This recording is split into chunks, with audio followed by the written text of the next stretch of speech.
Celeste Morgan adjusted her thick-rimmed glasses for the 100th time as she hurried to the marble lobby of Castellano Industries. Her oversized gray cardigan hung loosely over her small frame, her dark hair pulled into the same tight bun she wore every day. At 26, she had mastered the art of invisibility. The elevator carried her to the 52nd floor, home to the executive suite, and to her boss, Roman Castellano, CEO of one of New York's most powerful corporations. For 3 years, Celeste had served as his personal assistant, organizing his life down to the minute while he treated her as little more than a piece of furniture. Roman Castellano stood by the floor-to-ceiling windows of his corner office, a portrait of power and precision. At 32, he was cold, brilliant, and feared. His steel-gray eyes saw everything in business, except the woman who made his empire run smoothly.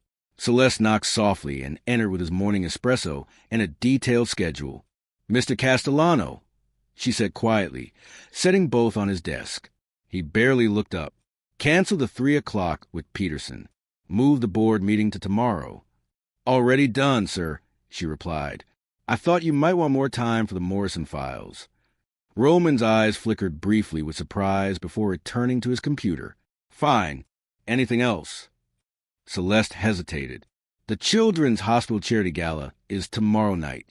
Ms. Winters canceled this morning. Should I arrange another escort?" Roman's jaw tightened. Arriving alone would draw unnecessary gossip among the city's elite. After a pause, he said, "No need. You'll accompany me." Celeste nearly dropped her portfolio. "Sir, You understand my work. You can handle conversation, and I trust your discretion," he cut in. "It's settled." "Sir, I don't have anything suitable to wear." "Use the company card. Buy whatever you need. Consider it a business expense." For the first time, Roman looked directly at her. "I need someone competent by my side, not another socialite chasing photographs." That afternoon, Celeste stood nervously outside Bergdorf Goodman, clutching the corporate card like it might burn her. She had never spent more than $50 on clothing. A polished sales associate named Miranda approached. "May I help you?" "I need something for the Children's Hospital Charity Gala," Celeste said softly. Miranda's eyes widened. This was one of the city's most exclusive events.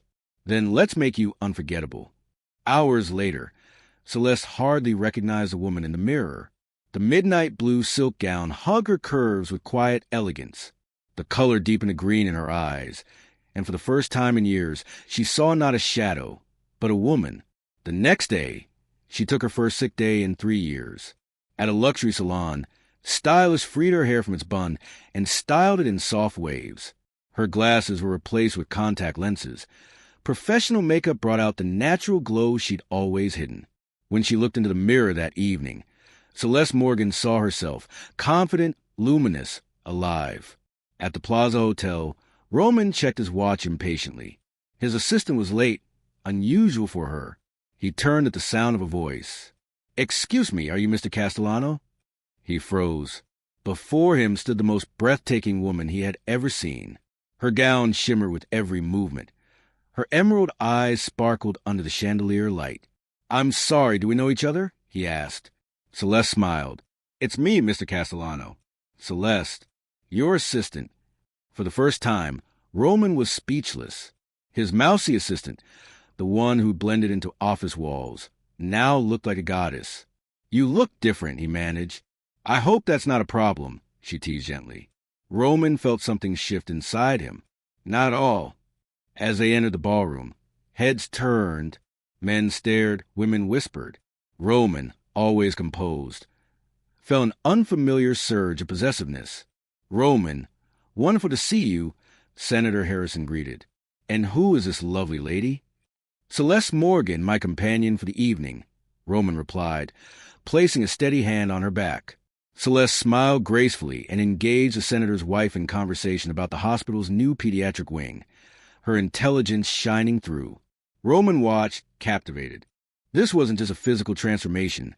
She moved with confidence, warmth, and quiet power.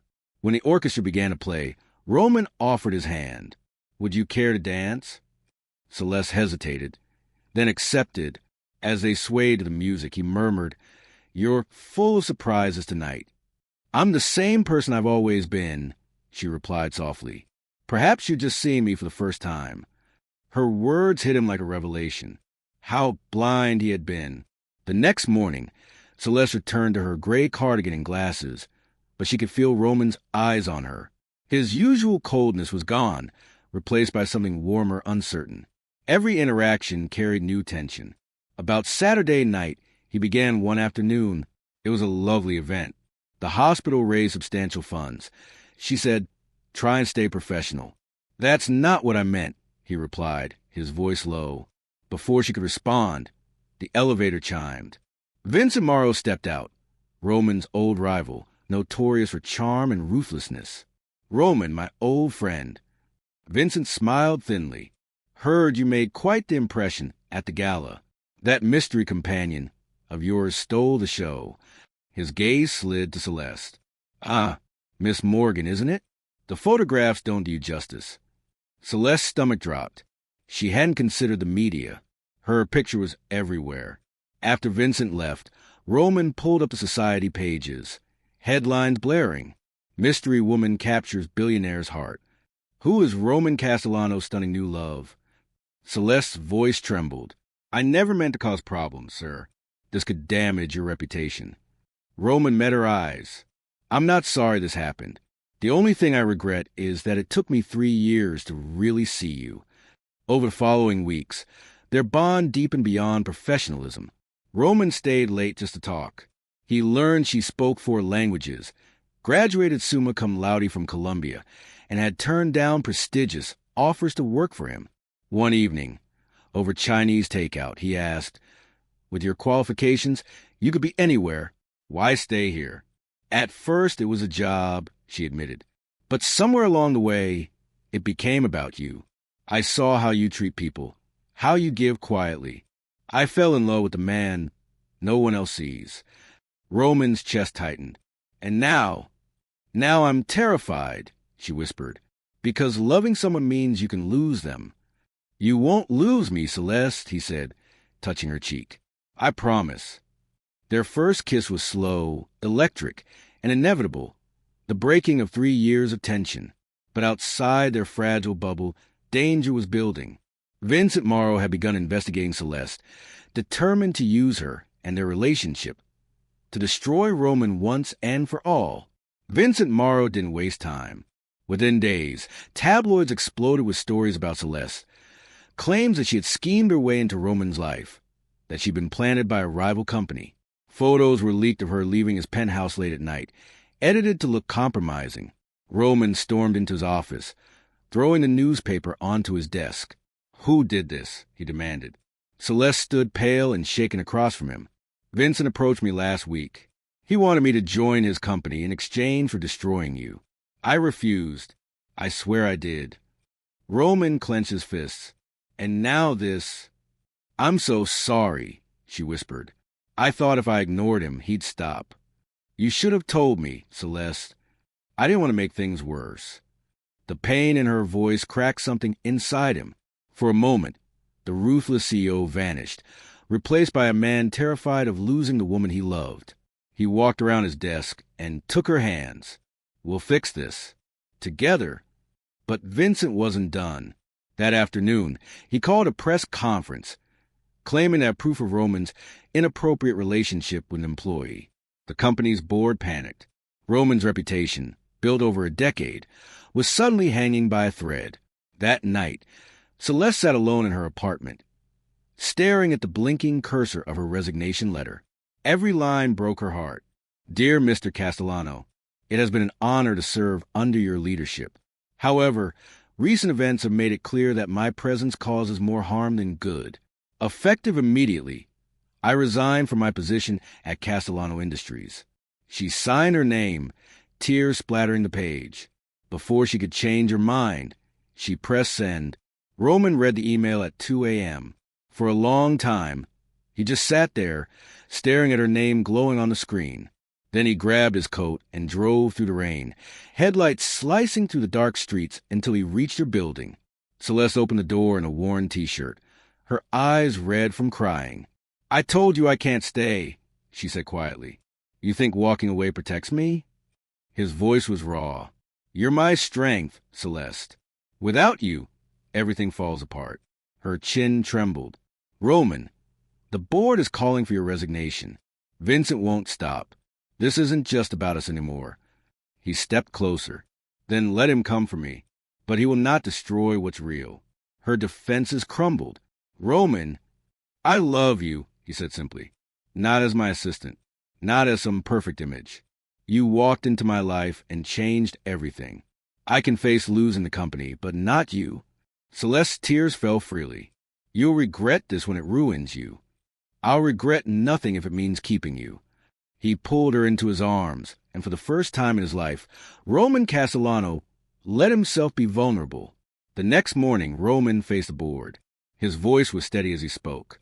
"Celeste Morgan is one of the most capable professionals this company has ever had. She's done nothing unethical. The rumors are the work of a desperate man. If anyone should resign, it's me, for allowing my personal feelings to distract me." Silence filled the room. Then, unexpectedly, the chairman spoke. "The company's numbers have never been stronger. Whatever your personal life entails, it hasn't hindered performance. We stand by you." Roman exhaled slowly, a weight lifting from his chest. Vincent's plan was crumbling. That afternoon, an anonymous email landed in every major news outlet, containing evidence of Vincent's manipulation. Hacked emails, false statements, doctored photographs. The sender? Celeste. She had quietly gathered proof of his deceit before resigning. Vincent's empire collapsed overnight. He was arrested for corporate espionage and fraud. Weeks passed before Roman found the courage to visit Celeste again.